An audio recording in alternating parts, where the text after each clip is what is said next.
અચ્છા, હવે સમજાય છે કે આપણે મોટા કેમ થઈએ છીએ. ખૂબ સરસ.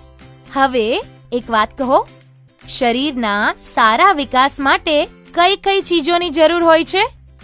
દૂધ અને લીલા શાકભાજી અને ફળ પણ.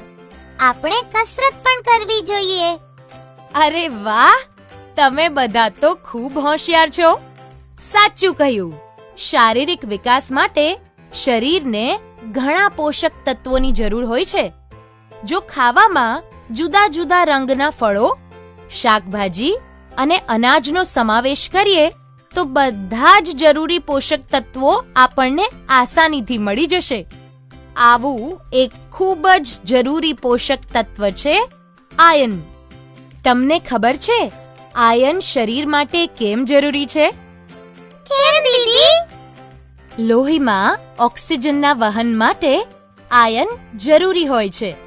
શરીરમાં આયર્નની ઉણપથી એનિમિયા થઈ શકે છે, જેને લીધે આરામ કરવા છતાં પણ તમને અશક્તિ અને ખૂબ થાક લાગ્યા કરે. ઓહ, પણ અમને આયર્ન ક્યાંથી મળશે દીદી? આયર્ન મળે છે વટાણા, પાલક, બટાકા, દાલ, સૂકા મેવા અને માછલીમાંથી. અને હા, જો આયર્નને વિટામિન સી યુક્ત ભોજન સાથે ખાવામાં આવે તો શરીરમાં આયર્નનું શોષણ વધુ માત્રામાં થાય છે. વિટામિન સી મળે છે આમળા, સંતરા, લીંબુ અને કેરી જેવા ફળોમાંથી.